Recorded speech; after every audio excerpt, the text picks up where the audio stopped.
क्या आप मरने के बाद अपना मन मस्तिष्क अपलोड कर सकते हैं? विज्ञान द्वारा समझाया गया जीवन मरण के बाद का रहस्य क्या हो अगर मृत्यु अंत न हो? क्या हो अगर आपकी स्मृतियाँ, आपके विचार, यहाँ तक कि आपकी व्यक्तित्व हमेशा के लिए जीवित रह सके? यह सुनने में भले ही विज्ञान कथा साइंस फिक्शन लगे, लेकिन वैज्ञानिक आज इस विचार को गंभीरता से खोज रहे हैं, जिसे कहते हैं माइंड अपलोडिंग, यानी मानव मस्तिष्क की सारी जानकारी को एक डिजिटल स्वरूप में स्थानांतरित करना।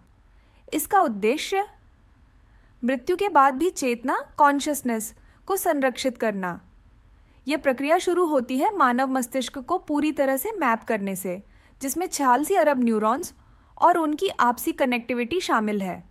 इस नेटवर्क को कनेक्टोम कहा जाता है, जो किसी व्यक्ति के अस्तित्व का तारतम्य है।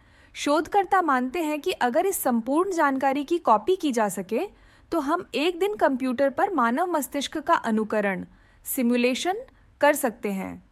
कल्पना कीजिए, किसी प्रियजन से बात करना जो अब इस दुनिया में नहीं है, लेकिन आध्यात्मिक रूप में नहीं, बल्कि एआई से संचालित डिजिटल प्रतिरूप के माध्यम से।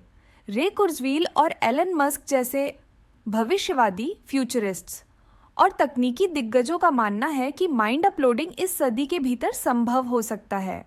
वर्तमान में भी कई प्रोजेक्ट्स पर काम चल रहा है जो स्मृतियाँ, भावनाएं और निर्णय लेने की प्रक्रिया को न्यूरल इम्प्लांट्स और ब्रेन कंप्यूटर इंटरफेस के जरिए समझने की कोशिश कर रहे हैं।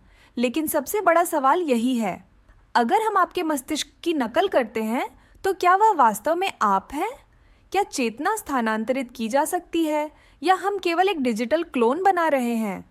धर्म, आत्मा, पुनर्जन्म और परलोक की बात करते हैं। अब विज्ञान भी उसी तरह के प्रश्न पूछ रहा है। फर्क सिर्फ इतना है कि शास्त्रों की जगह सर्वर है। जैसे जैसे हम मानव सदृश बुद्धिमत्ता की ओर बढ़ रहे हैं, शायद हम अमृता के भी करीब पहुंच रहे हैं। शरीर की नहीं, बल्कि मन की अमृता। मृत्यु शायद कभी पूरी तरह मिटेगी नहीं, लेकिन मृत्यु के बाद जीवन की परिभाषा हमेशा के लिए बदल सकती है।